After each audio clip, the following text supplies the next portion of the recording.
1855-ի կողմերը բանաստեղծություն ունի հայ եւ հայություն։ Ով է հայը միթե նա, որ խոսում է հայ լեզվով եւ կամ որ մականունը հանգում է Յան Մասնիկով, որ ուտում է ամենայն օր ճաշին տոլմա ու փլավ կամ պարծանքով միշտ հագնում է հայի գթակ ու հալավ։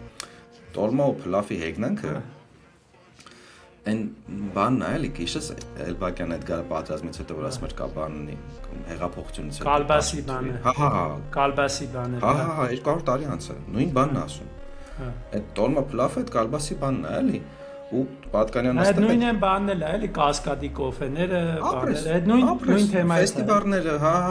քեֆ է կանում, ուրախություն է կանում եւ այլն եւ այլն։ Այդ կա այդ կոնֆլիկտը միշտ կա։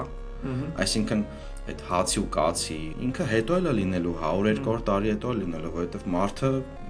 չգիտեմ, ցավոք սրտի թե ուրախություն, մենակ կենցաղի մասին չի, մենակ հացի վը չի, բանիվն էլ է, այտենց չես փախնում դրանից, ոչ մի կերպ, 500 տարի հետո էլ չես փախնելու, էվոլյուցիայի արդյունքում չենք փախի, հետո էլ չենք փախնելու, էլի։